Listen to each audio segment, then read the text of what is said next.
If you can, please turn on your videos. Good to be here. Thank you. Yes.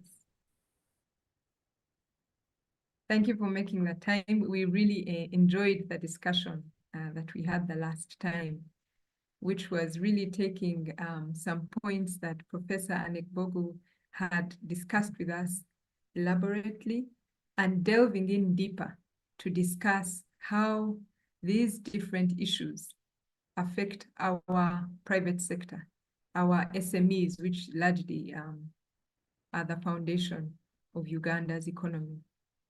So it was really good, and we are grateful that you are back with us.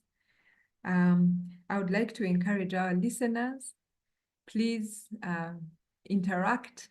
There will be a time for a Q&A at the end of the discussion, but in the meantime, please put your questions in the chat.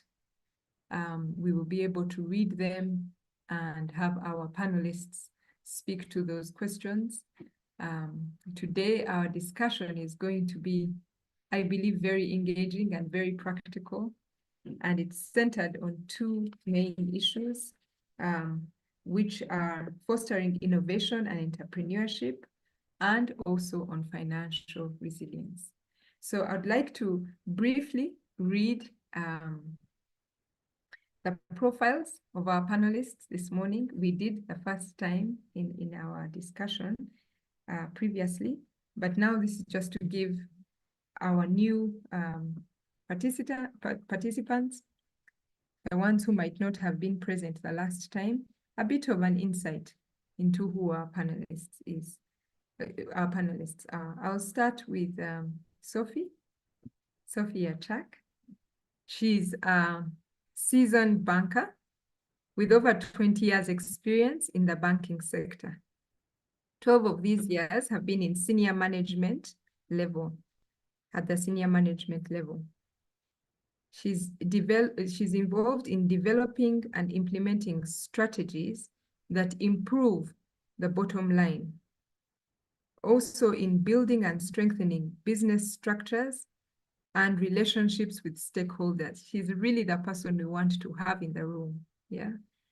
She's very passionate in her career objective, which is to use her knowledge and skills together with her experience that she's gained over these 20 years of working. She'd like to use this to provide guidance and mentorship and coaching on matters related to financial literacy and growth. She'd like to support and appreciate policy formation or enhancements to improve socio-economic challenges at an individual, national, and continental level, especially in the financial space. She's currently serving at Stanbic Bank, serving with Stanbic Bank Uganda Group. So Sophie, you're very welcome again. Yeah, you can unmute because at the moment we are not able to hear you. So I was talking to myself. Thank you for that invitation. Honored to be here. Thank you. Look forward to the conversation. You're very welcome. I'll just now turn to Patrick. Patrick Mugenyi is a Ugandan who's been involved in the private sector and also in the public sector. He's a lawyer by training, and he's homegrown, Makerere University, proud to say, but he's got a very global perspective. So yay, Uganda. Yeah. He's worked for about 25 years now, and he started with the Uganda Law Reform Commission. After that, he also worked for Coca-Cola, Subco, where he served for 9 years, living and working in different emerging markets in Africa and in Asia. He then returned home in 2009 to found and run a logistics business. He established and managed Madi Logistics Uganda Limited for 4 years, during which time he found time to establish Kampala Capital City Authority, where he was for 8 months. In 2013, Patrick was headhunted and he took on an assignment with Hima Cement Lafarge Holcim, where he served for 4 years in roles of increasing responsibility. At one point, he served as a general manager for Rwanda and sales director, regional business unit, covering Uganda, Rwanda, and Eastern DRC and South Sudan. So he's got a very large African perspective. He also worked as a CEO for New Forest Company, where he was the first Ugandan to serve in a role that previously had seen 8 leaders in 10 years, and he served there for 5 years. In 2023, Patrick was also headhunted to serve at Harris International, which is a leading foods and beverage business. So he's got a really good perspective for the SME and then, you know, in the corporate world. So Patrick, we are very delighted to have you this morning with us, and we are looking forward to hear from you. So for the joy to be here. Thank you very much. Yes, thank you so much. For the more detailed bios, kindly refer to our first discussion if you need to know a little more about our panelists. So I think we will get right into it. We will get right into the discussion. We had ended up talking about governance, and we were looking more to the side of corporate governance for our SMEs, for the private sector. And we wanted to pick up from there and have a bit of a discussion on how you see the governance that we require to face the future positively, because we are in a very dynamic environment. We've seen figures coming in about the growth of our economy,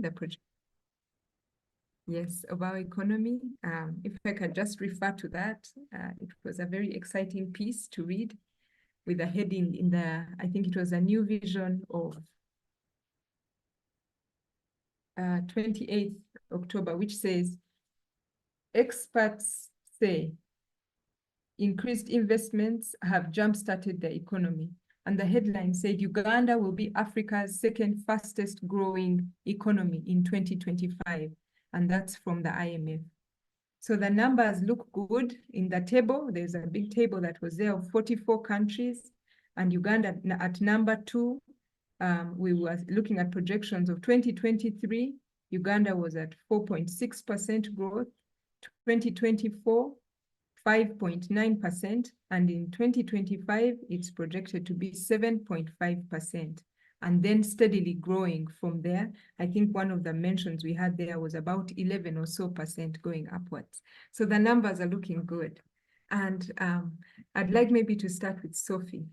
Sophie, if you can speak to us about, just touch on the governance aspects that we need to put in place, or we need to emphasize as we grow with our economy.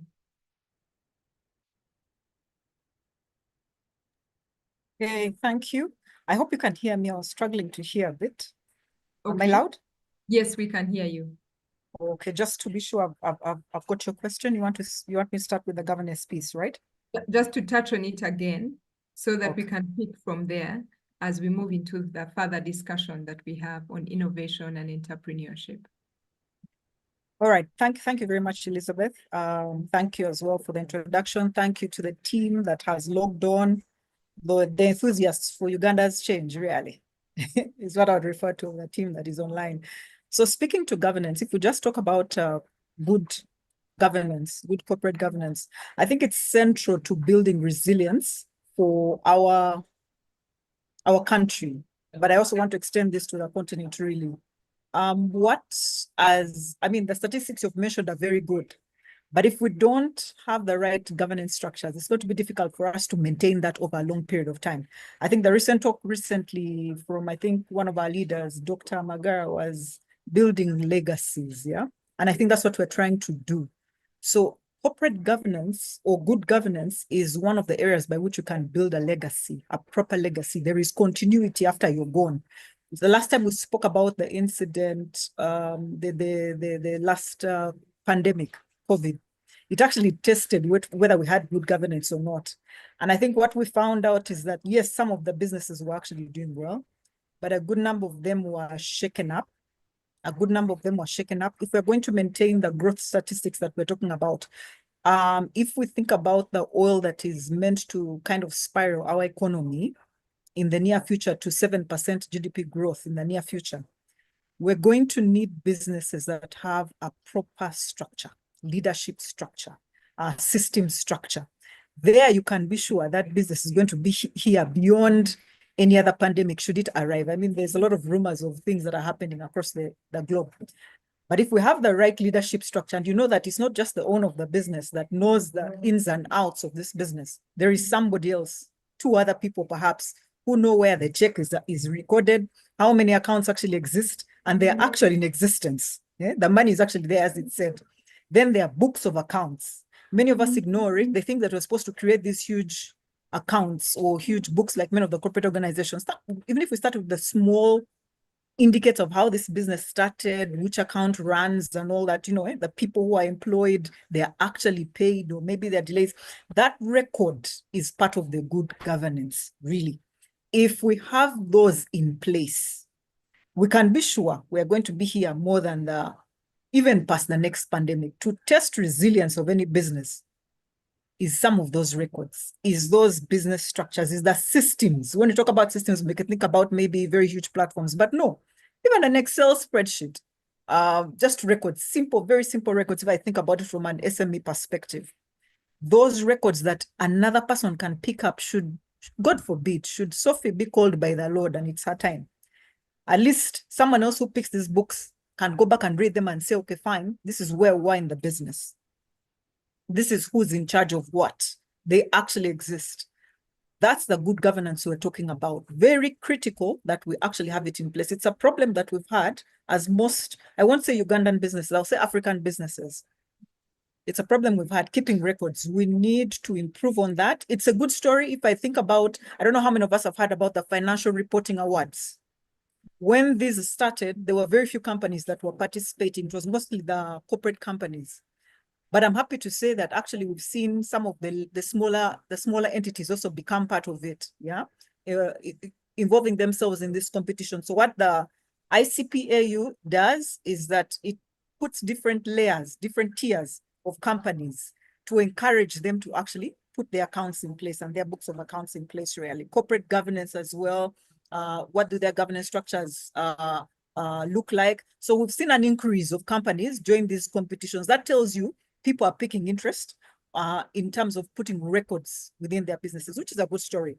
But there is still a lot of room for us to grow and get there, to actually grow to that place where many of our businesses, someone can comfortably say, I want to invest in this business. I mean, think about it. If you are the one, if you wanted to invest in a business, many of us, I don't know how many of us actually have invested in stocks. The reason why is because not many have taken time to read about these companies. Some of these are actually very solid companies. So it's more of guesswork. Is this the biggest deal that is now where I can get money? That's how we operate. We need to get into a place where we read these records. So we, as the individuals who are involved in this meeting right now, we need to start building the records for our businesses and even extend that to other businesses as well. I think later on, we'll probably share about some of the companies that provide training on how to put those accounts in place, how to, there is actually what you'd call support boards. They do it pro bono, yeah? Boards of directors who can help you put that kind of governance structure within your business to check and see that you're following your vision, you're on track with your strategy, you're on track to actually be here 10 years from now, 15 years from now.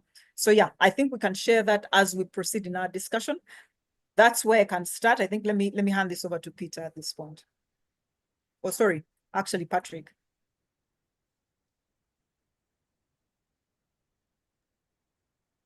Thank you very much, Sophie. You had anointed me there as the rock, but that is okay. I really, first of all, thank you again, Elizabeth, and thank you all for being a part of this conversation. I would only add to what Sophie has so eloquently put across. For us to be resilient as SMEs, we really, really need to embrace the idea that the businesses we run are bigger than us. If we can get past that mental hurdle, I think opportunities abound. I remember the conversation, my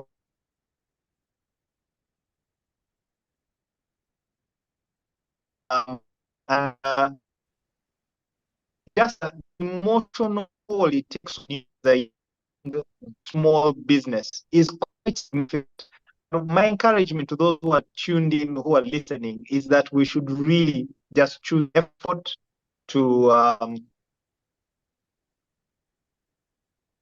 I still on? Yes, you are. We can hear you, although you're fading. I hope that holds. My encouragement is you should make the effort to actually step away from the business and give it room to grow. The boards that we take or that we submit ourselves to, if we are accurate in identifying the right people, can only empower us. They will challenge us, they'll hold us to account, they'll force us to document processes that as businessmen, as entrepreneurs, or businesswomen, we do instinctively. We do it because we want this thing to grow, want it to survive. But once you start putting in place structures, you begin to make things run in such a way that, like Sophie points out, whether you're there or not, the institution is going to run. I worked, as Elizabeth pointed out, that I spent some time working for Coca-Cola. I think a total of almost 10 years, maybe 9.5 years. And my wife used to ask me and say, but is this your father's business? You know, because she would see Sundays, I'm at work, Saturday night, I'm at work, and I'm driving this thing with all that I have. It's because somebody somewhere decided that this idea is slightly bigger than me. Let me submit to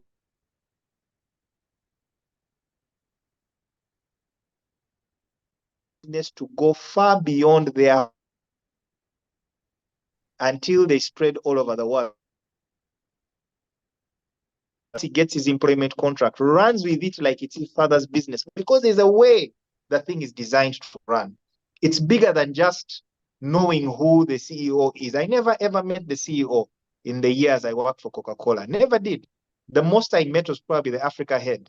And that should cause us to think, as people who are entrusted with these ideas and people who are daring to start businesses.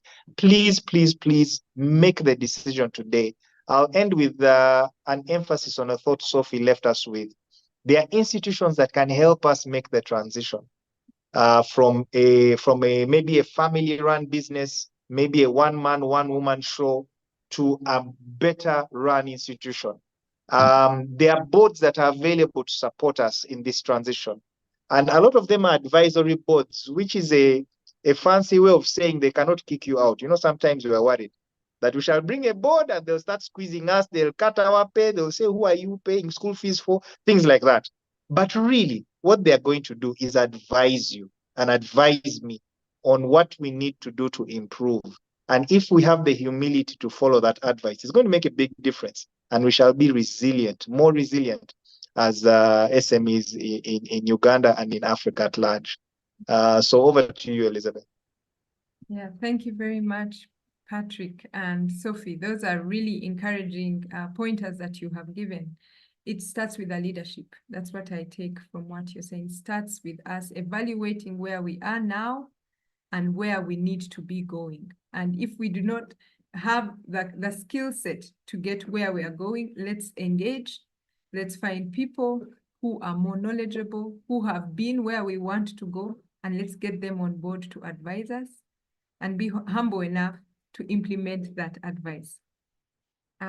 Thank you so much. So we'll go into the other point of discussion, which is on fostering innovation. Let's start there. So what does innovation look like right now, in your view? Is it that it's only certain companies, the larger companies, that can innovate and come up with these great ideas? Is it that SMEs can also be in that space? I would like to hear from you.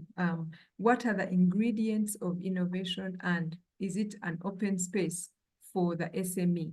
How can they engage? Sophie, if I start with you. Hey, all right. Hope I can be heard. Yes. Just bear with me as I think just as a qualifier, I'm in a bit of a noisy background, so there's certain things that I might have missed in the event I don't mention them. Please do just repeat. But I think I heard what you were saying. Is it possible for SMEs to also operate in this innovative space? I think I did pick up a few notes as I did some research in this space. So first of all, what is fostering innovation and entrepreneurship? Just creating the right environment for us to, I remember what Professor said is that as Africa, we need to get into a space where we now start making more value creating products or value attractive products. Right now, what we're doing is raw materials, and then we export, and guess what? We import the same material back, but at a more expensive rate than what we exported at. So most of our countries are net import countries. One of the things that can help us to become more value creating countries, or give more value creating exports that can give us better value, is this innovation piece. Innovation is very important in the sense that one of the things that we talked about the last time, I think, let me not confuse the platforms. I think it was this platform, or was it another one? Digitization, automation, making our processes easier. Most of our businesses right now are very manual in nature. Now, what is the kind of environment that we can create that would help our businesses to become more innovative, for example? I would think about, and I'm going to use the simplest examples that we can apply in an SME. I know that Professor spoke about the broad picture for Africa. So let's get down to the SMEs, the businesses you and I have. In our specific businesses, one of the things we mentioned in our discussion the last time is the fact that the generation, let me say after me, let me not say after us, because I know there are some younger people here. The generation after me is one that is very astute when it comes to technology. It's very easy for them. I remember I had my sister's son, my nephew, come, and he was 4 years at that time, and he was able to download an app onto my phone. That shocked me. 4 years of age, yeah. Me, I needed some work, but it's easy for they are born in the computer age. So it's easy for them. So where am I going with this? This younger generation, they know a lot of stuff. They actually understand a lot of stuff. Involving them in our operations. And I'm speaking to an SME. Involving them in our operations to help us think through how we can automate our processes. They know these things. For us, we're used to the ordinary Excel spreadsheet. They can download those apps onto our phones to help us become a bit more efficient in the way we operate. So creating that environment that allows them to have that discussion. Many of times we shun them from our businesses, yeah?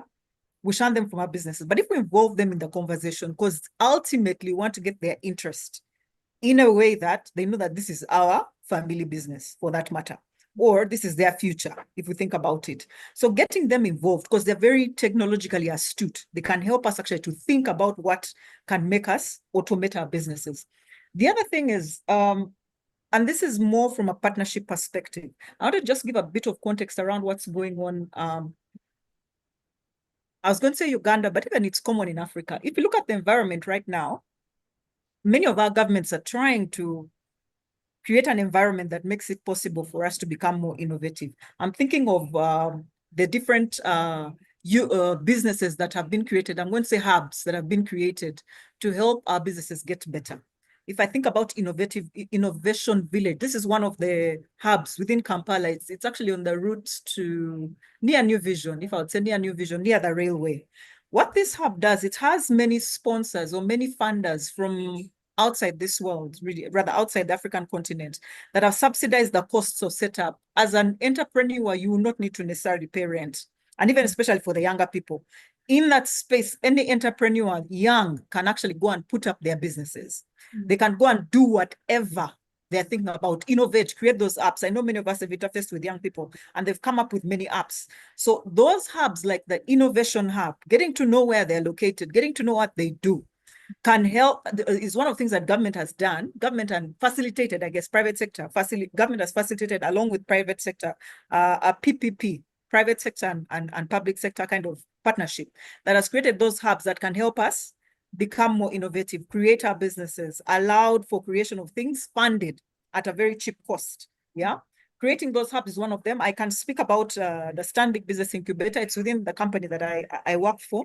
What Stanbic Business Incubator was created for was to increase the local content, involvement of the local businesses into the oil and gas space. We took examples as a nation of, for example, Nigeria. The participation of the local businesses is very low. It's actually the multinational companies that are benefiting from the oil of Nigeria predominant historically. We can see some of, like Dangote is trying to take, of course, a bigger piece right now. But before we get there, as Uganda, what did the nation, what did the country do?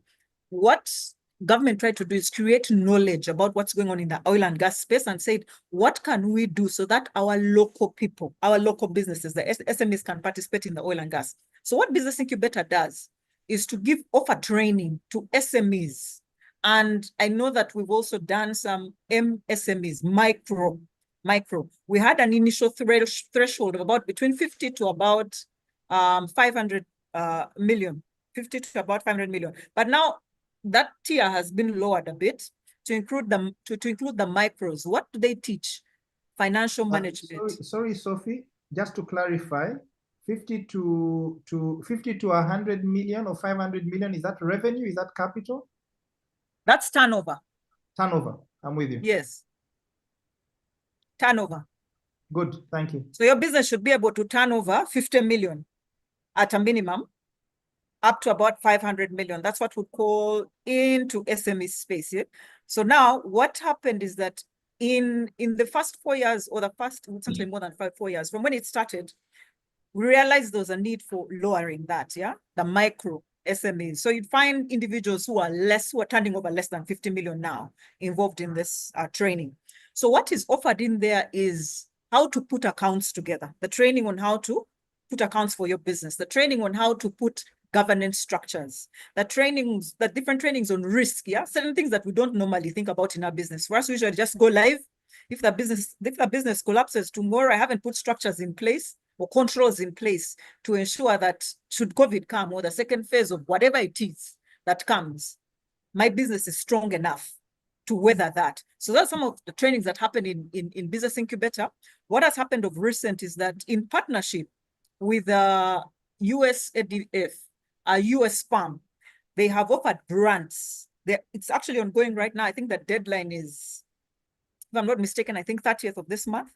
Businesses can apply for these grants, but to qualify for that grant, you must have gone through training. So what this tells us is that there are many companies in the Western world that are looking for partners within Africa or the developing world, but they need kind of structures, businesses they can trust to be the conduits. And that's what we see with the USADF, MasterCard, Bill and Melinda Gates. So those are some of the things that Business Incubator does. It's not only Business Incubator, as I mentioned, but those are some of the trainings that we offer. Innovation Village, we talked about that. There's the industry, I've forgotten its exact name, but it's an industrial hub that is also involved in how to create, make Ugandan businesses more ready to participate in the oil and gas as well. So those are some of the things that we can do to improve the structures of our business, but also to create or to know how to get more innovative in our businesses. I wanted to talk about our regulations. I think some of the things that, and speaking about what's happening with the Business Incubator, we have partnered with Uganda Registration Services Bureau, let me see, let me not get those acronyms wrong, but I think you get it, that one. We partnered with some of those, yes, we partnered with some of those arms of government to help the businesses become registered, yeah? And once they're registered, you're able to attract more partners that can help you become more innovative in the way you do your businesses, create efficiencies, create opportunities for diversification, learn how to create opportunities for diversification. Yeah, so those partnerships with government and those different international arms can help the SMEs and is helping the SMEs create the right environment for innovation and entrepreneurship. I hope that has helped. I know I've gone quite a bit, I've spread it quite a bit, but you'll help me narrow it as I hand over to Patrick and we can speak about it a little more. Yeah. Thank you, Sophie. Yes, Patrick, over to you. We've had some very good pointers on using technology to make us more efficient, involving the youth at an early stage so that we can use the skills they already possess, but also give them an insight into what they're going to do in the future if they find interest. Engaging with innovation hubs like the Stanbic Business Incubator, like I think there's also Innovation Village, becoming investor ready. That's what I hear, getting ourselves ready to partner with any other people who would probably bring finance or bring a certain part of technology that we do not have, but finding us investor ready. I think one of the points that Sophie spoke about was the Industry Enhancement Center for those in the oil and gas sector. That's another place, where you can plug in, and there's a lot of teaching and resources on how to be ready to serve the oil and gas sector. So Patrick, over to you. Thank you very much, and thank you, Sophie. That's really rich. Two thoughts from me. One around innovation is people run different businesses in different sectors, and whenever we talk about innovation, I think about how technology impacts us and plays a leading role in innovation. If you think about how transportation as a sector, transportation has been impacted amazingly by innovation. There are many young people today who make a livelihood by driving cars in Uber. That kind of disruption is significant. It's a lot of money that has suddenly moved from very few hands to very many hands. Some people call it democratization. And that's a good thing because it drives efficiencies. Your cost of moving from one place to the other is lower, and it's a lot more convenient. What amused me is a few weeks ago, I was speaking to a company who have been selling this idea to the bus companies. And so now if you want to travel from Kampala to Mbarara, for instance, you don't have to go all the way to the bus park. There are websites you can go to and you buy a ticket. If you do physically go there, the conductor will shock you. You no longer pull out a book to write your name and give you a receipt. You know, he'll print out something from a handheld. All that is driving efficiency, driving visibility, and is bringing total disruption to different sectors. The question becomes for you and me who are involved in business. Do we see opportunity? Are these things we can participate in? If you have taxis in Kampala, maybe you have 2-3 taxis, how does this affect you? And this is how we begin to move from where we are to get to a place where we're preparing for the future. We're building resilience because we're embracing technology. You'll find over time that those who do not participate will be really left behind. So technology is a big one, and transport, I think, is an easy example to relate to. Another example that we could reflect on is in the lodges or hotel space. It used to be that if you really wanted to participate in the hotel industry, you needed to invest significant sums. And there are many people who teach us how to do this really well. But not everybody can participate in that. But maybe you have a house that sits still for 8 months and waits for you to go back home for Christmas. You know, there are those homes that welcome us for 2 weeks in a year. Perhaps you could put it on Airbnb or some other platform that allows people who are visiting that area to rent your home at a certain rate. And people are beginning to realize revenue from non-traditional sources. And this kind of wave, I think, is helpful for us as business people because it affects everything.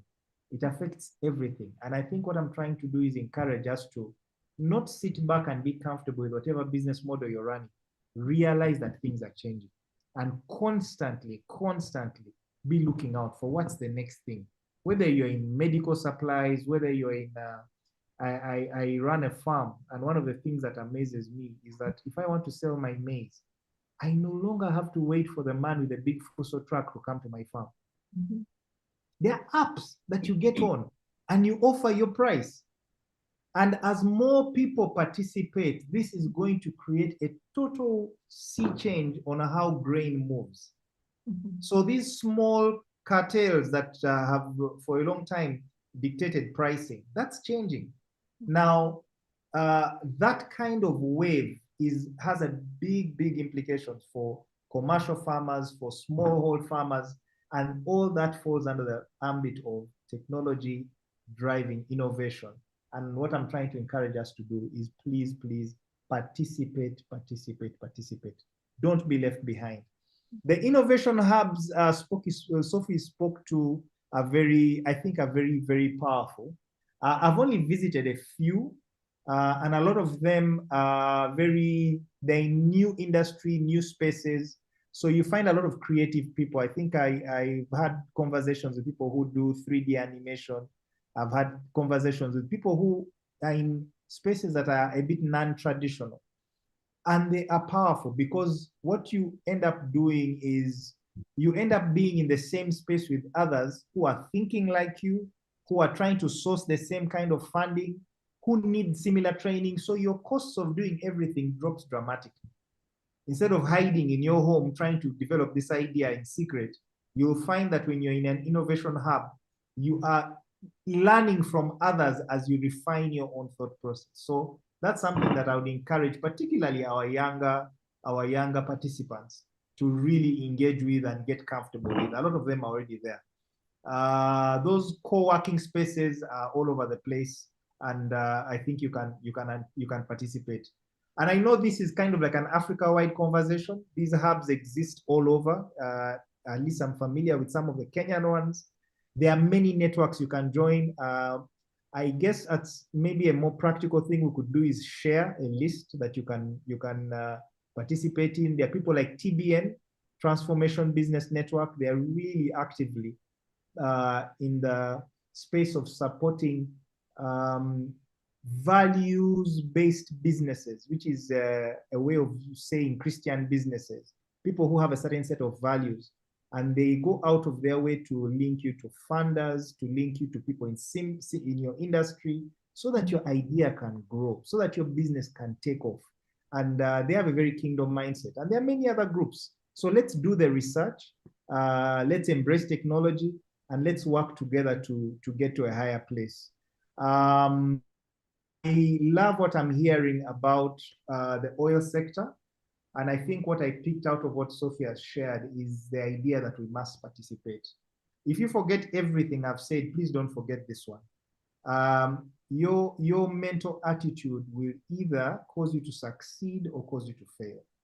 And I think I speak to a good number of us when I say that there is a certain negativity that has taken a hold of a lot of Ugandan thinking, particularly in the business space where I operate. I was saying earlier that I think I was helped by an old boss of mine. He really challenged me in my thinking. Be careful that you're not parroting things you either are emotional about, feel strongly about. I think try and do more research. Try and make sure that the decisions you're taking for your business are fact-based. Kindly don't sit back and say the oil industry is not for me, the little man. That sort of statement is really not helpful. If you have facts and you have something to show for it, then for sure, by all means, be miserable. My heart goes out to you. But you will find for the most part that there are spaces that you can play in as a small business and you can grow in. But I would really challenge us, particularly biblically based business people. I think God's word for us is we will operate under an open heaven. May we have the faith to step out. May we have the joy of the work that God has called us to. Let's not drown in this negativity. It's not going to help anybody. I know I've wallowed in it for a long time. By the way, it gets you nowhere. You'll feel a bit nice about being miserable, but it has a very short shelf life. Please, let's go out, work, be creative, generate revenues, and lead the transformation that we all desire to see. Thank you. Thank you, Patrick. I could say maybe preach it to all of us. We need to hear it. We need to engage. We need to remove the old clock if we have been wallowing in that self-pity or actually drowning in it, and just cast our eyes, you know. I like that verse, that scripture in, I think it's Psalms 121, which says, I lift my eyes to the hills. From where does my help come? Our help comes from the Lord, and he has put it all in front of us, even in a session like this. Let us engage, let us listen to this recording. Thank you to Eugene that it's recorded. And let us really engage with the information that has been given to us. Thank you for challenging us to change our mindsets. And as we change, to engage with like-minded people, you know, so that we can keep rubbing off each other, yeah, in the like-mindedness, and that would propel our growth. So Patrick, thank you very much. I think we'll now move to our next discussion point, which is building financial resilience. In our discussion earlier, we spoke about Joseph in the Bible. You know, he was able to prepare for the times that were coming. God gave him that insight. And indeed, we've seen that there is projected growth. There is actually growth happening already in Uganda. The numbers look good. But where is that now for each of us as we operate in the private sector world and as SMEs? How can we be more financially resilient? Maybe we'll start with Sophie. What are those tips that you can give us coming from the banking world, from the financial world? I also took note in the press that Bank of Uganda has declared this month of November as savings month to encourage people to do their personal savings. And even as SMEs, this is a good time to launch pad, yeah, if you do not have that in place. But over to you, Sophie. Please share with us some insights. Unmute if you can. You are muted. Yeah, I also like talking to myself, but not when. But yeah, building a financially resilient Africa business. So what COVID did, I mean, based off what COVID spurred the saving culture. Interestingly, even as many businesses were hit, there were many people who are drawn towards looking for or placing their money in places where they can get yield. Previously, most of people used to just put in a current account. Majority of, if you look at the deposits in the banking sector, most of them are current accounts, and say that the bigger proportion are current accounts and the smaller proportion are the savings accounts. So what COVID did, because people were hesitant to put their money into long-term kind of investments or businesses, they held them in shorter-term savings accounts.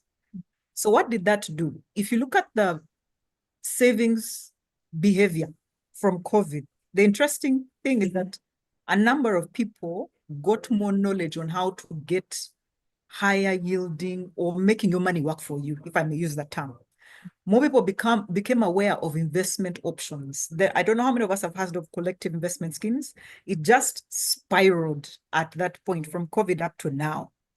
So, which means that you'd find that more Ugandans are becoming more aware, which is a good thing. Back to the whole point of what Patrick said around research. More people are beginning to get more information about getting more value out of their finances. So very critical for building a financially resilient business is to have that money working for you. It should not be idle. It should be generating other money, even as you wait to put it into another area of your business to grow it for that matter. So that was something very positive that came in Uganda, or Ugandans picked up interest in from a yield generating perspective. So what does that mean for us basically? Even as you run your business, your working capital, there is a space of time between when you have it on the account and when you actually deploy it. Ideally, we should never sit with that money being idle. Given this particular product that I've talked about, the collective investment scheme, what it does is you can save and you'll be getting your money. You can get it anytime, even on day 2, day 3, but the principle holds. The shorter you keep it for, the lower the interest. But you can get your money out at any time. The point is that money will not be seated idle. It will be generating other money as you wait to deploy it wherever you want to deploy it. So very critical that we are very aware of where we can get greater yields for our money, greater returns for our money. That's number 1. Actually, that should be number 3. Let me start with number 1. Building a resilient business is number 1, having a plan in place. If I think of the structures, I know many of us here are more knowledgeable, but if I think of most of the businesses in Uganda, the analysis done, some of the statistics you shared earlier, Elizabeth, was one of them is about Uganda, is that we were once at a point in time, I think it was 2018, about just before COVID, we were rated as one of the most entrepreneurial countries. We create businesses. If it was for creating businesses, we do. And we've seen that. Who's doing this business? Bricklaying, we're going to bricklaying. If it is for mobile money, everybody's into mobile money. Agent banking, we all run into it. We are not short of the boldness. We have that boldness to get into businesses.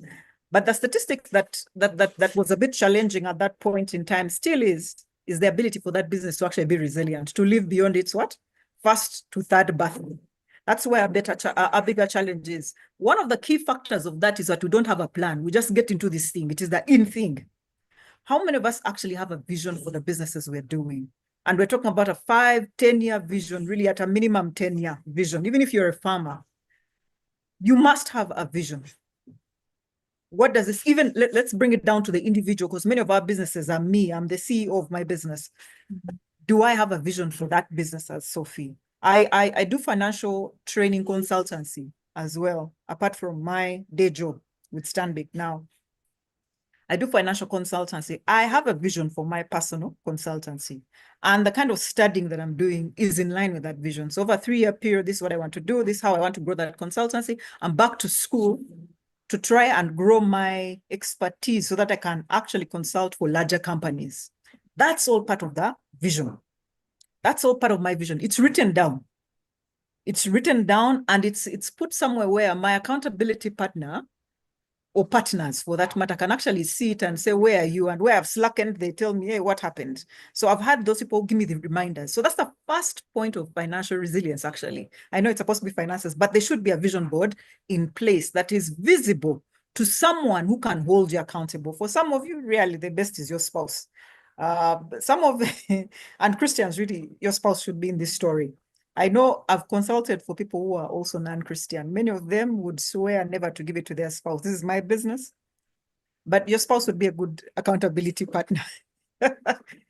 Now, there's another, when I did a consultancy for another group on financial management, this lady spoke about her children. Actually, her and her husband, their children were the ones, because they put their vision boards on the screen, on this table. It's at their dining table, dining wall, sorry.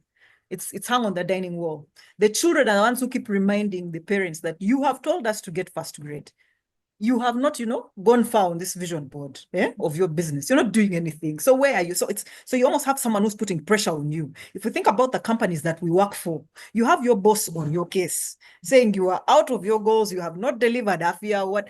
This is someone who's putting, now here you have your family, your husband or your wife, or your children putting pressure on you and your other business partner, because you want people who can inspire you to growth. Yeah. So that plan is number one. We must have a vision. It is written in scripture. Yeah. Write that vision down is actually what we're told, so that someone else can run with it. Yeah. Remember, we are here and we're building the foundation for our businesses. There's someone in the future. The next Hilton Hotel could come from here. Hilton group of companies could come from Uganda. And that's really what I'm believing for, that the next shift on the global scene will come from the African continent. I think we are actually there. We are in that process, and that's why we're dealing these foundations, having these conversations. So that vision is the first thing. If you forget everything else that I've said, that must be written down. It must be there. It must be reviewed.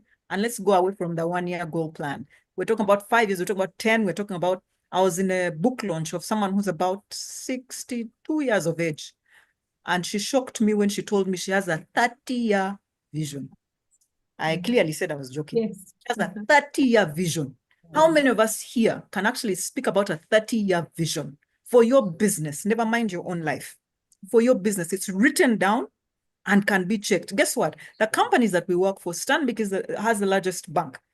It's a vision. It has a vision. We are chasing after that vision. Every time I look at the goals that I'm given and the goals that we're given, it's chasing after the vision of this company.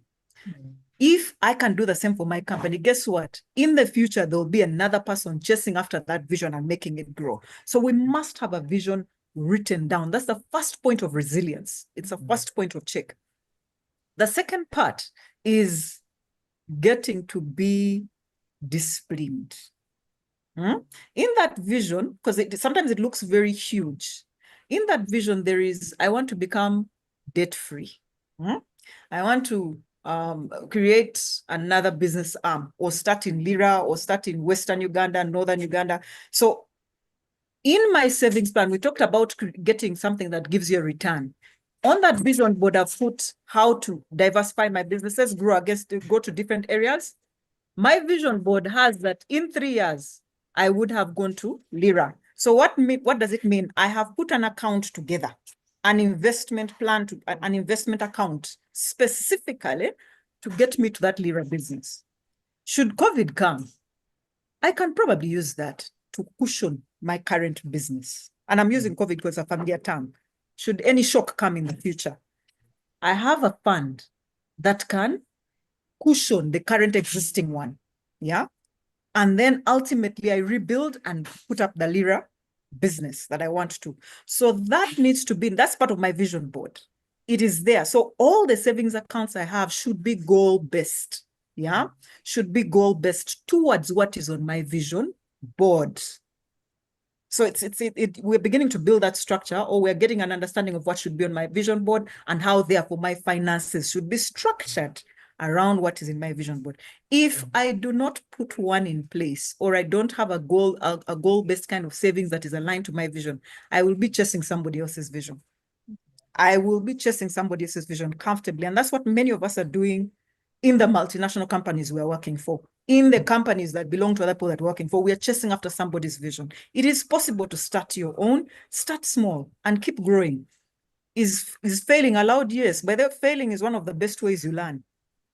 It's actually one of the best ways you learn. You will never repeat that mistake again. In fact, you'll be a teacher in that space. That's how I got into financial consultancy, because I went through some problems in that regard. I was heavily in debt.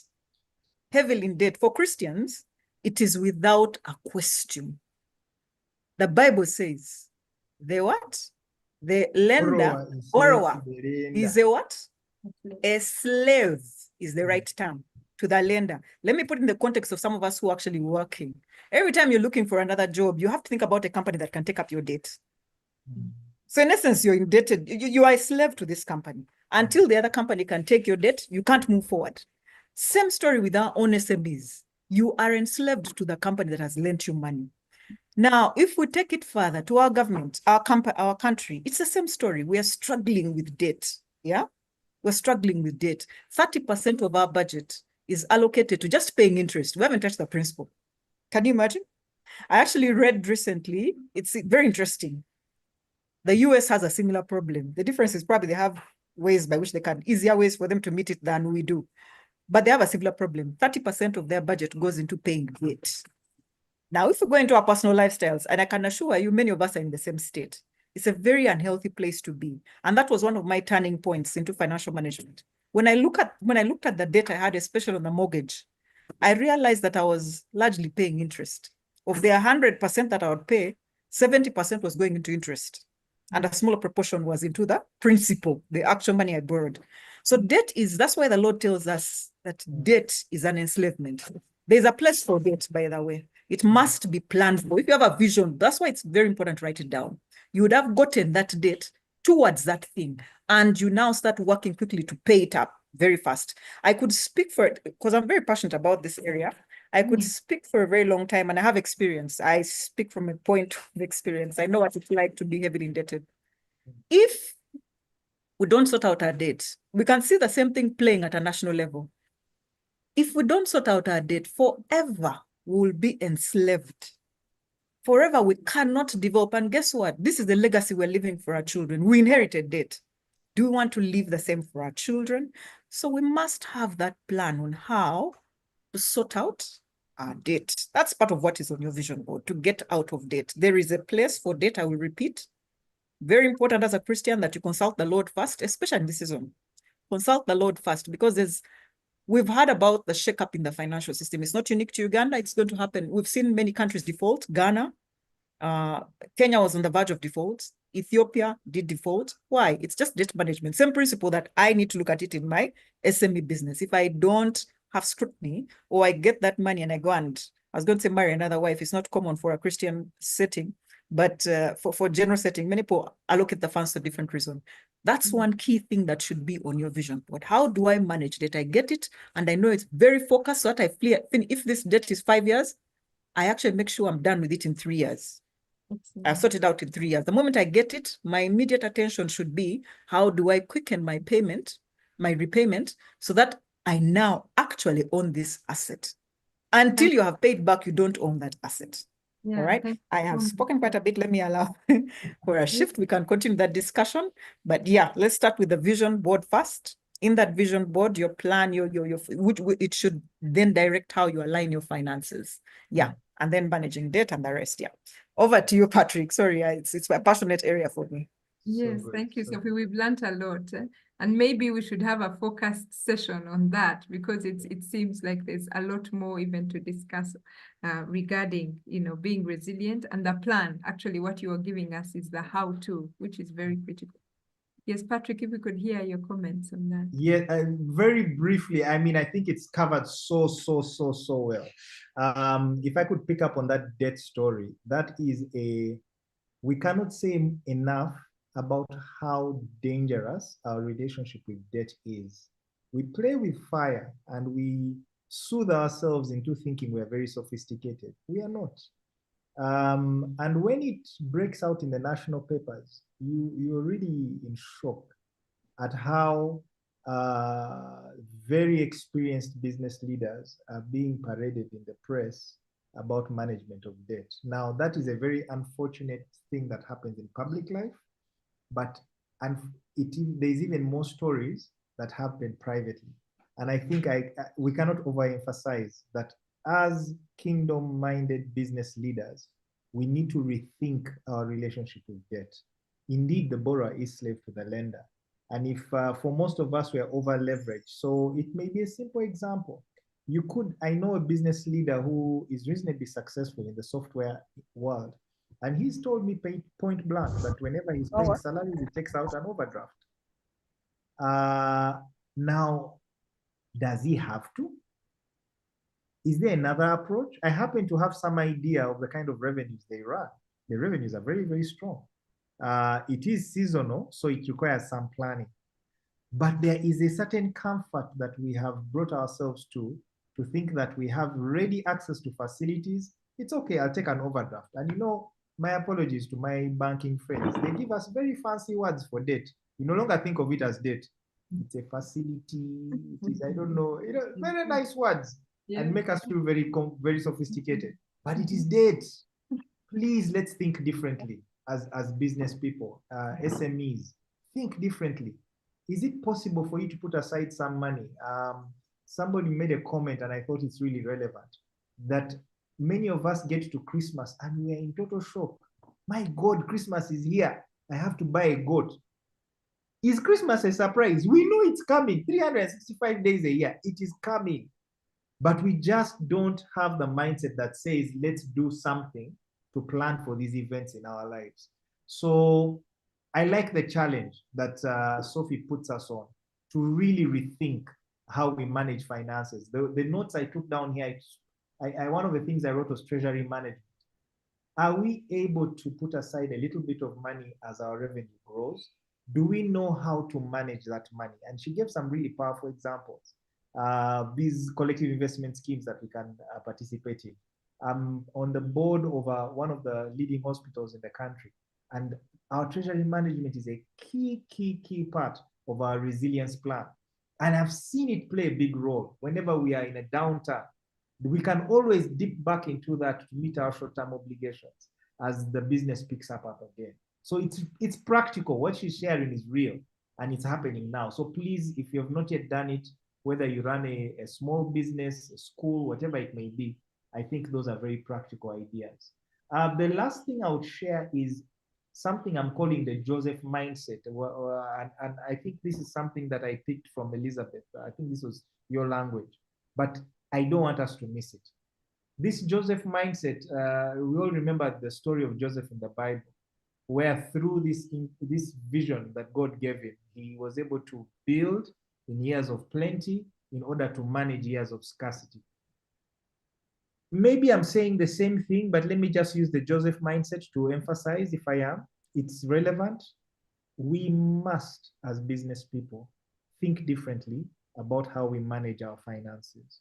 God entrusts us with his finances. We cannot behave as if we do not have downtimes. We know that they come. They vary from industry to industry. But if you look back, if you've been in business for 20 years, everybody will tell you, even the person selling clothes in Owino will tell you that, oh, no. Go back to school, I make money. After that, I can go for a month selling only 2 shirts a day. You know, those are cool. That's seasonality in our business. Every business has it. How do we have a Joseph mindset such that when we're able to sell, we don't spend everything? We have portions that we work with. We are putting aside money. It is building resilience. We're able to get through the hard times because we know the good times are coming. We started off this segment by talking about the macroeconomic performance of Uganda. And that's worth remembering, that we live in a time and a season where our country is doing really well. And that's at a very high level. The debate always is, what does that mean for me? For most of us, we're not seeing it. Why? Now, it can be a wonderful debate, and I look forward to hearing your thoughts about it. But my contribution is going to be, as a small business person, think about it in terms of what you could access and what you can do. That is such a much more useful deployment of your brain energy than in any other space. The example I'll share, I was speaking to some South African investors, and they are invested in about 5 African countries. And at the time we're having a conversation, I was telling them how difficult currency fluctuation is making defending profitability, because we were buying things in dollars, we were making money in Ugandan shillings, and we're reporting in dollars. So in there, for those of you who have played with currency, there's a lot that you lose. And so I was going on about this, and I spoke for a while. And the lady looked at me, a Zimbabwean lady. She just told me, Patrick, what are you talking about? Of all the countries we've invested in, the performance of the Ugandan shilling is strongest and most predictable. Now, in my cocoon, in my world out here, I was really annoyed at how this thing is moving. It's messing up my projections. But the moment I lifted my eyes, and I think she shared numbers from, I think it was Nigeria at the time. No, we were so much further ahead than any of the countries that they were invested in.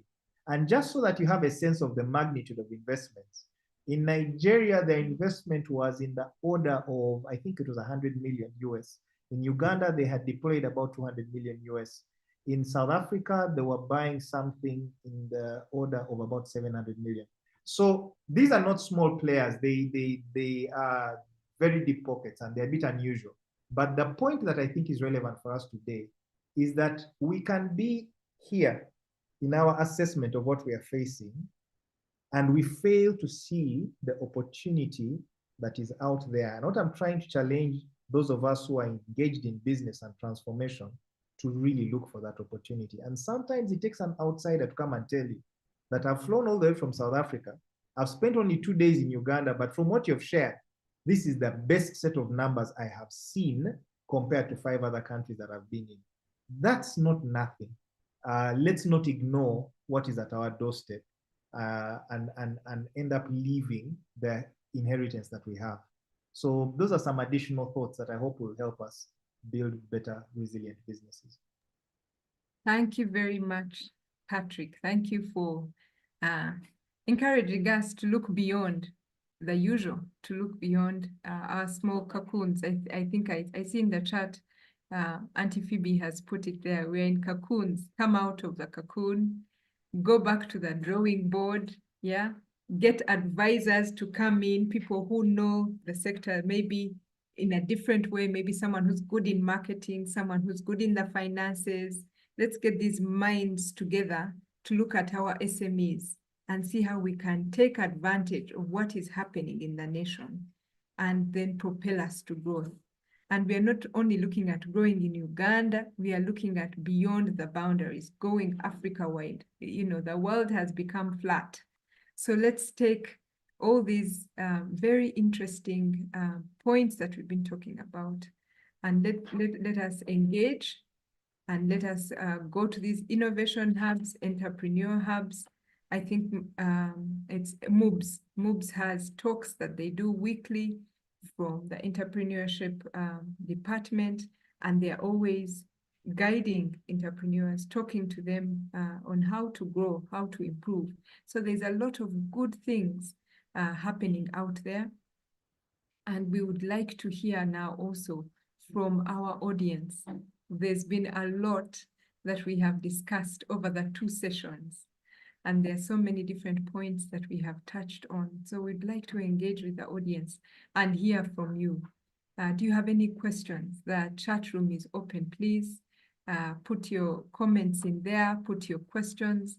Feel free to raise your hands. This is now the section that we're going into. I'd like to thank Sophie and Patrick very much. Your insights have been really great, but would like to open up now the discussion so that we hear from our participants. We've got about 25 people collectively online. And so feel free to use the chat room and raise your hand so that you can unmute and ask your question directly to our panelists. I think I will just first turn to the chat. And then I'll be looking out for hands if there's any hands that go up. So we've got some comments here. I touched on Auntie Phoebe's comment, and then Winifred Wendy says it's interesting indeed. I think that was a comment towards the whole discussion that we have had. And then again, Winifred Wendy said a Nigerian friend at one point expressed an interest to rather be in Uganda to do business. And as I was a little confused, then I met a Zimbabwean couple who are enjoying Uganda's economy currently. And I realized we don't realize our context. So thank you, Sophie and Mr. Patrick, for highlighting that, for us to be aware of the opportunities that lie around us. I think that's all we have so far in the chat room. Please, if you could use the chat room, our listeners, and also please put up your hand so that I can identify you and give you audience to ask your question.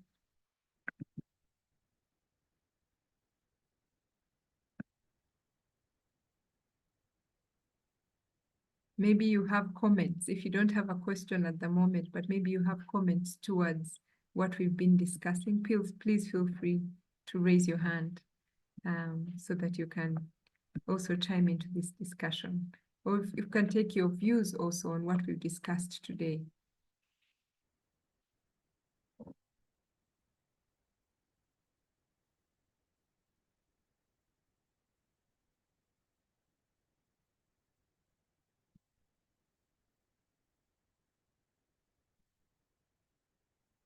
I see silence in the room.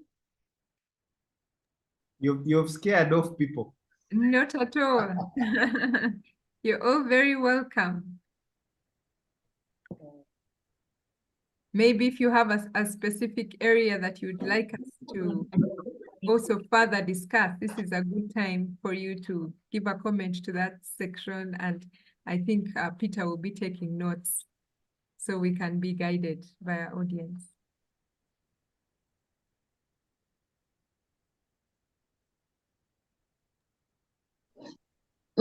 Thank you so much. Personally, I've been my name is Catherine Ruhweza, and I've been following the conversation in the first presentation. about resilience economies, and this one. And thank you so much Patrick, for your presentation. And thank you so much, the lady, the financial consultant. I didn't get your name. I got on very late. And what did I say? What is it? Okay. What do I say? Yes. Sorry, I didn't know what to do, and someone had to help mommy to start her video. So yes, my interest was about, you've talked about the innovation hubs we have and what they are teaching and the opportunities that are there for young people so that they can be able to go and think through probably what they do. But actually, I would like to hear exactly what happens in that innovation hub. The word is quite big, and how young people with ideas benefit from those innovation hubs. Okay. Do they go and register? I mean, how do they start being part of being part of that hub? Are they offering a working space? Because I know that Yuri, for example, has an incubation space, and for Yuri, they give once you've made certain perimeters, they give you actually a working space with your workers. I think for that, because it's supposed to be a year, for that year, they are taking care of the bills, and they are giving you also machines. And at the same time, they are helping you reach the status where you can be able to, your products can be tested and improved for the world market. So I want to know the innovation hub in Bugolobi. What does it exactly do, and others around? Because for Yuri, it has those specifications. I think it's very good, though it cannot be able to give very many people, but it takes care of your rent, it takes care, all you have to care is for your workers, and probably even some raw materials, they're able to help you with them. Thank you very much. Catherine, thank you so much for your question. I think that's very practical and hands-on. Maybe we could first go with Sophie, if you have some insights to share. Thank you, Catherine, for your question.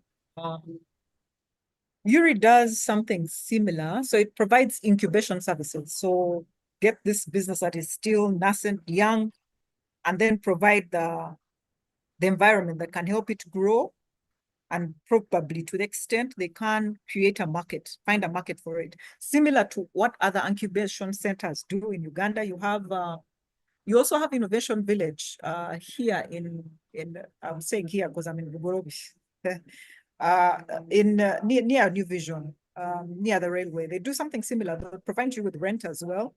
They do get funders who will actually fund the Innovation Village itself. So they will be able to create an environment that can be cheaper for you to operate in, especially young people. They target, the one in Bugorobi targets young people with different ideas. Once those ideas have reached a place where they can be accelerated, they can also provide that funding, because they do get funding from large partners. So depending at what stage your idea is, it can be funded further. Now, what others, they're also what they call accelerators, and Stanbic Business Incubator is an accelerator of sorts, more or less. They actually, what they'll do, you must be in existence in a certain threshold, as I mentioned, so that they can help your business. They have different funders who give, like I mentioned, USA, ADF, they give grants that can help expand your business. So certain money that you need to probably expand your business or go into grow your business from where it is right now. So most of those hubs depending on what they are. Either they're an accelerator or they're an incubator like Yuri, like you said, an innovation village. They provide an environment to grow your business. So it depends on where your business is. Similar to Yuri, like I said, is Innovation Village. Stanbic is more of an accelerator. You must be in existence already, so they can help you build your capacity in terms of creating the structures, giving you different access to different places, or financing, depending on where you are as well. That's what most of the SMEs are looking for. I hope that has answered your question. There are actually others as well. There is, the name has disappeared. It keeps disappearing. Elizabeth, you mentioned it as well. It's quite new, but it does a similar job. And those contacts can be availed. I think we can share them with Peter after here for each of these hubs that you can go to, that depending on where your business is, to help enhance what your business is doing or help you get to the next level of where you want to go, depending on where you are. So there's Incubator, Accelerator, and other enterprise support organizations. Access to finance, access to markets. Those are some of the things that they actually offer. Yeah. Thank you very much, Sophie. I think that the place you were asking about is the Industry Enhancement Center. Yes. Industry Enhancement Center. And most of these have also online presence. So you can search online and then first, do your research before you engage with them, so you know what to expect. I think I'll also now go to Patrick. Do you have any comments to add to that? As Sophie was speaking, the comment that I have to add is the idea that as you engage with the innovation hubs, there are certain things they're not going to do for you. You need to drive your vision. You need to drive your dream. I think that bears emphasizing. They are critical in empowering you, but sometimes I find people go to innovation hubs and expect the hub to come up with everything. I don't know if I'm communicating. You carry something, go to the hub to be accelerated, to be empowered, to be equipped. You're going to talk to people with similar ideas. You're going to be able to access people who fund your business. You're going to have easy access to office space. There are all these positives, but you carry that dream. You must drive it. So don't give up on that. So go there to be equipped. Don't go there to and expect everything to be done for you. Sometimes we sit back a little bit because others are now moving us forward. No, you remain in that entrepreneurial space. So keep that fire, keep that drive. And the hubs are powerful and excellent. I think it's a good way to go. Thank you, Patrick, for highlighting that. We need to have the point people, the person who's in the driving seat of this car. Yeah. And for entrepreneurs, that is you. You're the one with the vision. As Sophie said, write it down so that others, as the Bible says, will run with it. Run. Yeah. So we need to write down that vision. There's no way out. Need to think it through, write it down, share it. Yeah. Put it in a prominent place. I liked what you said, Sophie, about having it, in the dining room area, so everyone is seeing it. And therefore, they're asking you to be accountable. Where are you in what you stated out there? How far have you gone? And therefore, that keeps, making you run this race. Don't give up. We need to have that spirit of perseverance. Don't give up. Keep going and keep being accountable. For companies, if you can have that one point person who really their agenda is just to keep us, like giving a clarion call and saying, where are we on what we stated out to do this week? Yeah. Where are we? We want the incubator, yes, but what has the incubator taught us? How have we implemented it? What are our strategies? Are we failing? Are we doing a good job? How can we improve? There needs to be that person who is just moving that pin ahead consistently, so that, now that we are in November, if that person has been there since January, you can clearly see that there has been movement from January to November. This is the progress that we have made. It's painstaking. It's going to take time and effort. It's not going to happen overnight, but it is doable. That's what I want to encourage all of us. It is doable. And at the end of the year, December is a sweet December because you're plotting on that graph your progress. So I just want to encourage us all that we can do it. and we have God on our side, you know, Yeah. we are not just any people. Let's know who we are. Yeah. We are a chosen generation. We are royal priesthood. Let's know who we are in Christ, and let that really spur us on to bring the change that we want to see in our country. It starts with us. It starts in the house of God. So yeah, thank you very much for that question, Catherine. I'm going back now to the chat. There's a question here. Are there any readings or podcasts that you would recommend? Maybe Sophie, are there any reading or podcasts that you would recommend? Sorry, your question was, are there any podcasts? Or readings? I think places that they're asking for some guidance on places that they can go to as follow on from this discussion. For Sophie, not yet, but Patrick, I think, has posted the Dave Ramsey show on debt management and mindset change. The last point is extremely critical. The bigger challenge that we actually have is on that last point, mindset change. But I think let's watch it, Dave Ramsey show, that could be of help to us. Like we said, my generation, we're still working on that podcast bit, but I'll get there. Let's start with the Ramsey show. Yeah. Thank So just to say a little bit about Dave Ramsey, he's a biblically based financial coach based in the US. I think he's in his mid-60s now. He has a very powerful personal story of total disaster, and then God just helped him rebuild, and he shares his lessons. He calls them the baby steps, and I think it really, really is. There are many resources, so that's just one of them. Take a look and see if it works for you. But it will really help for us to change the way we think about finances, about resilience, and our relationship with debt.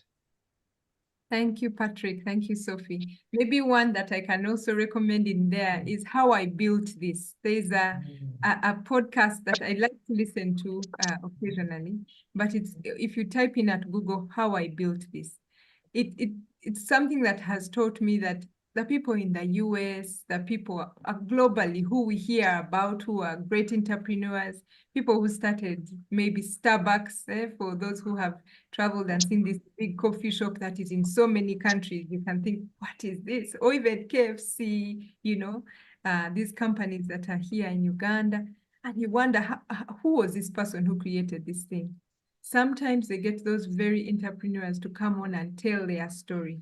And it is interesting to listen to it from the horse's mouth and hear the challenges that they had and find out how they were able to bring in the financing for their small idea back then when they created it, how they were able to, you know, prepare and draw in people to find interest in their company. So we find that the challenges are universal. It's not only to us in Uganda. The people go through the same challenges as entrepreneurs, and you can learn a thing or two on how they were able to overcome those challenges. So thank you so much. Elizabeth, yes. We talked about podcasts. I would also encourage people to read books. I know this gentleman got, he got a problem ultimately, but his book has a lot of wisdom that has worked for me. The Gentleman of Rich Dad, Poor Dad, I think we have seen his book.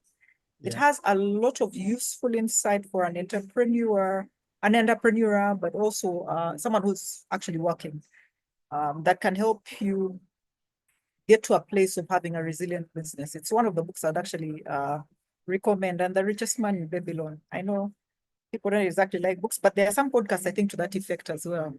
I'll try and see if I can get the link and share that. Thank you very much. Thank you, Sophie. That's really helpful also, in addition.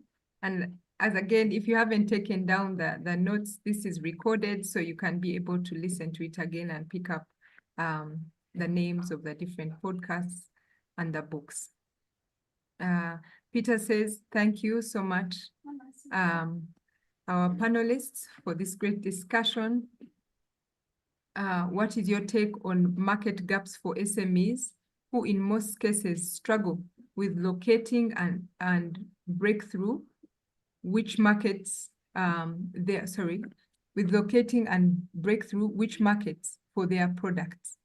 And as a result, middlemen tend to take advantage, which in the same way has hindered the growth of their businesses. I think this is mainly a question on markets and how the producer can break into the market directly as opposed to having middlemen take a portion of their economic wealth. Shall I take a swing at that?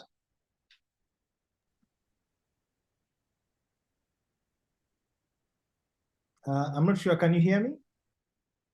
We can hear you, Patrick. Please go ahead. Okay, good. All right. I think the question on market gaps is a really important one, because whatever we produce, we need to have a market for it, whether it's a service or a good. And as the question was being read out, I thought of a company that some of us may know, Numa Foods. Numa Foods is a very interesting company. It's locally owned, locally bred, and I have been an admirer of theirs for a while. They are doing some very interesting work. They, as I understand their model, they make high quality millet flour. They are into maize flour. A number of grains that they mill, and they brand them and they make them available in shops and retail outlets. It's a very simple business model. What I like about what I've seen in Numa Foods over the years is they have been very consistent. If you had asked the question at the beginning of Numa Foods, is there space for a new brand to give us our bushera, our posho? We have enough people selling these things. Most of us would have told them, think again. They entered a space that seemed mature. There were many people, all these maganjos who have been there for so many years.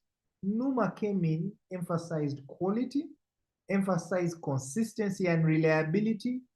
I don't know, maybe it's now 15 years later, they are a very strong player. I think going back to where we started in terms of how well is Uganda doing economically, some of those things are only possible because the market is growing.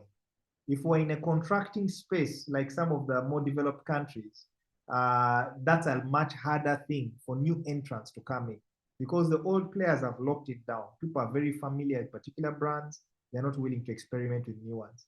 For you to come in with a new idea, you really need to innovate quite aggressively. I don't think Numa changed Buj. I don't think they changed our porridge in any shape or form. They just said, we have good quality. You're not going to struggle with, I don't know, stones in your flour. Number two, we are going to be there consistently at a reasonable price. And their business is growing. So a general comment from my side would be, we are in a good season and a good space to try out these things. The second example I can think of, I'm part of an incredible management consultancy called Acclaim Africa, whose heart it is to build capacity, build leadership capacity from a biblical mindset. And one of the things that excite me about what the management in Acclaim is doing is the individuals within that firm are growing businesses on their own. They are incredible consultants, but they also run businesses. And a lot of them are small businesses. A lot of these businesses are juice businesses. So they are into packaged juices. These are small brands, but they are gaining traction. Again, we are in a growing space. You may not be able to sell in pick a supermarket. Carrefour might give you a hard time. But maybe you go right next door and a smaller supermarket will say, let me try. Put it on the shelf and see if somebody will buy it. There are gaps because, number one, our economy is growing. Number two, our population is growing. I'm one of the biggest fans of population growth. I'm very sorry for my scientist friends. They keep telling me how this is a problem for the, I don't know, environment, what. But me as a business person, 3.4% growth is fantastic because there is consumption happening. There is market growth.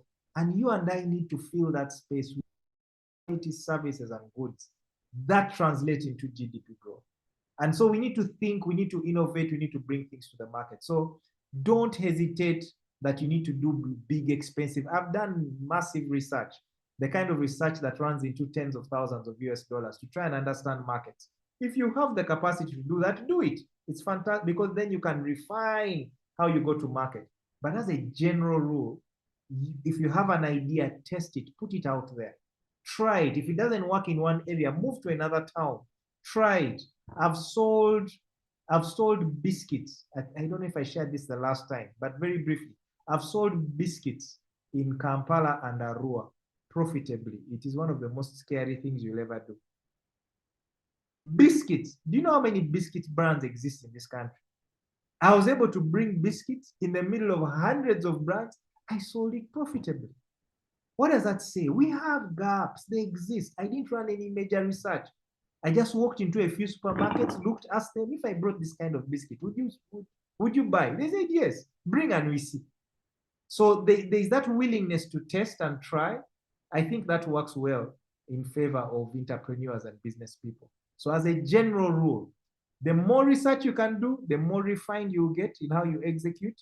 But if you're not able to today do research, my encouragement is just go there and do it. Thank you very much, Patrick. That's really encouraging. Sophie, maybe we can get your final comments on that. Then I'll read what's in the chat. And we can have a prayer response from Mary Mudega after that. But we really are so grateful for this time that you have made, Patrick and Sophie. It's been very enriching. Yeah, Sophie, over to you. Okay, sorry, again, allow me to be apologizing today because my environment is noisy. So there are certain things I've missed. But just back to the comment around the gaps, the SME, the market gaps, yeah? The market gaps for SMEs.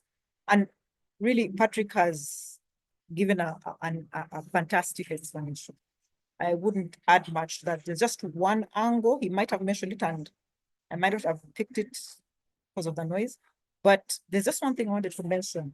Let me start from an area view, coming back to the point that I want to mention. So one time I was involved in a transaction where, as a country, we were sourcing, not as a country, as a specific entity that I was working for at that time, was sourcing for some funding.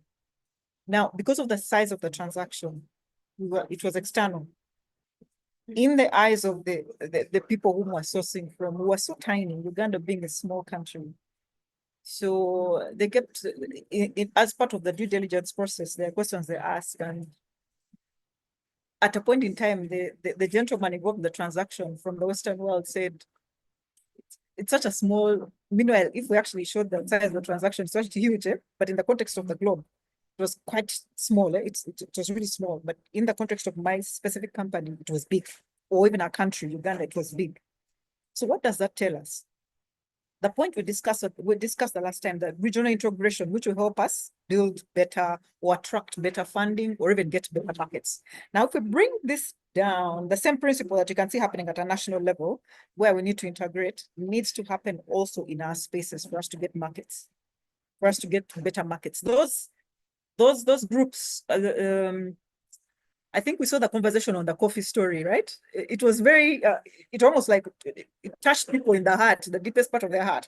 But this is an entity that seems to have created for them the right environment. We can't go away from that, those groups, those societies, those integrations, even at our SME level. If I may use, the best example I can use are the circles, yeah? The circles, investment clubs. When you come as a group, as opposed to as an individual, it is easier for you to get a market or a good market than it is to come just as an individual. And that's where some of these middlemen come and take advantage of our businesses. If we can get into these clubs, these network circles for SMEs, or those groups, and even some of us are in influential places that can drive the right conversations for SMEs. But I can't overemphasize the need for those groups. When we come in as individuals, bottom line somehow being taken advantage of. Who are the same people in your same spaces that do your similar business? Can we form some kind of a group? It gives us better argument points, of gives us the right audience. So even as we do our research, even as I do everything, I can't really overemphasize these groups. They are the ones that are making headway. If I think about the banking space now, being able to get to the different people in the grassroots. Those village circles and the different circles are the best way by which financing has been made possible, which was not possible before. So the same principle applies.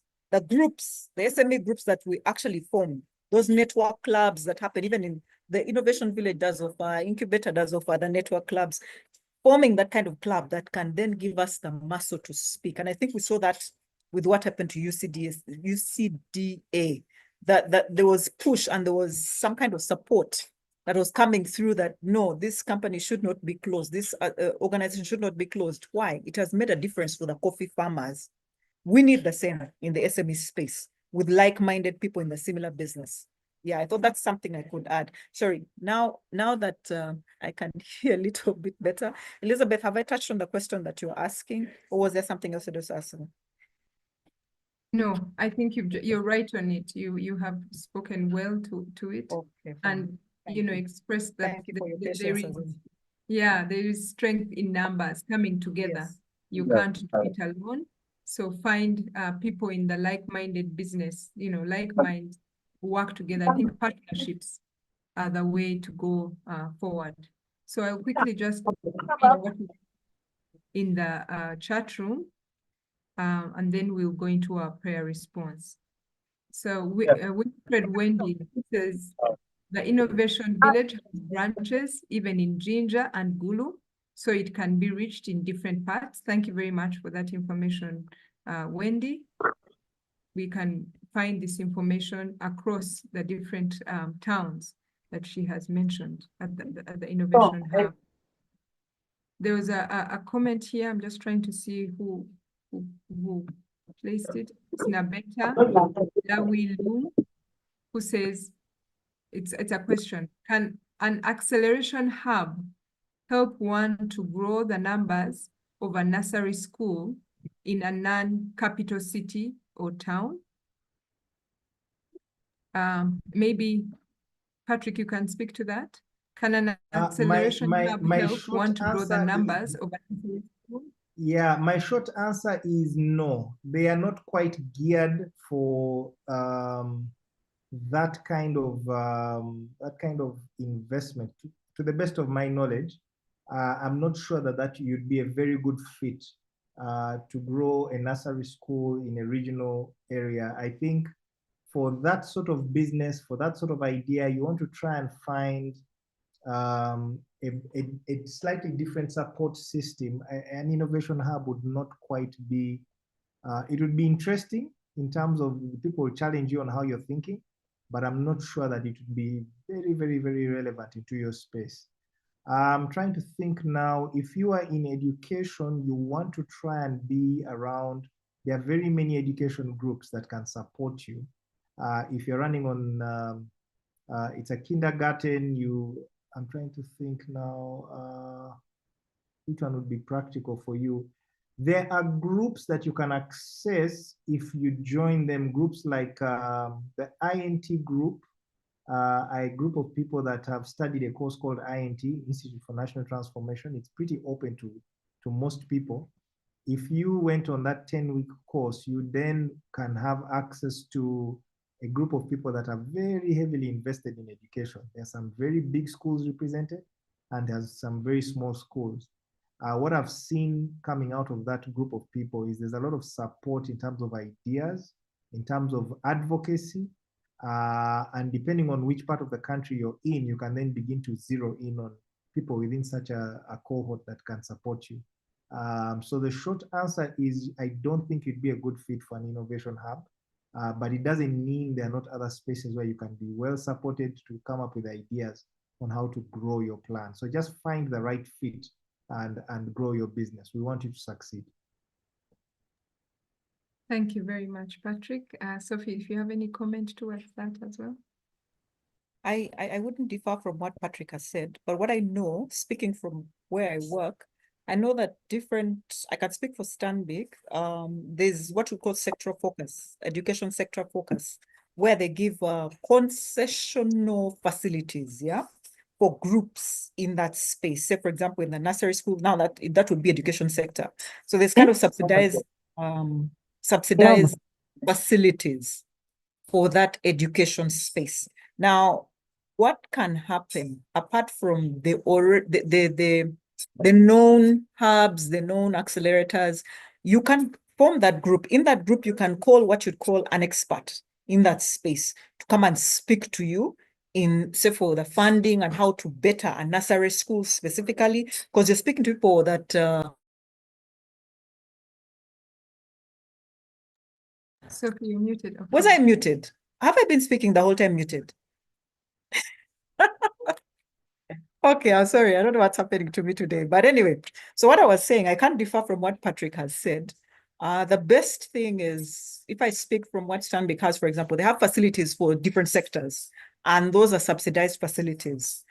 So you can approach from that group into going to the different banks through your group to the different banks, and they'll provide you the subsidized based under that education sector. Because I know Stanbic does do that, gives subsidized facilities. But apart from that, in those groups, you can call the experts who can come and then speak to you on how to enhance your businesses, on how to grow your businesses. People who have done national schools before, international schools, they speak from a point of knowledge and what they have done that can help you improve, even just in your small groups. Those are people, there are different people who are willing to give that kind of advice. So that even if the current accelerators don't provide that, those particular groups that you formed can call that person and they provide you with that information. Thank you very much, Sophie. Those are really good pointers. As we've talked about reaching out and working with experts, working with partners, this will help to propel us. Yeah. I see some comments on saying thank you for the discussion. Then there's a question here from Mudega Mary who says, say something about high tax. Say something about high taxation, double taxation, ingredients and final products. I think, Mary, this will probably be something that we will touch on more. We'll ask UGN if they can have a specific discussion on taxation, because it seems to be a very key point. I don't know if our speakers would have just in a few seconds if they can touch on it, but otherwise I think Peter should take note of this as an area that our listeners would like to have some more engagement on, so that we can quickly get into the prayer response. Thank you. After Patrick and Sophie, Mary, please come in with a prayer response. Very briefly, yes, taxation is a challenge. Yes, it can be high. Yes, it can be double depending on how you classify your raw materials, how it's coded in the statutory instrument that enforces it. So it's industry specific, but broadly speaking, I would encourage you to join in groups that can then engage the parliament, who can then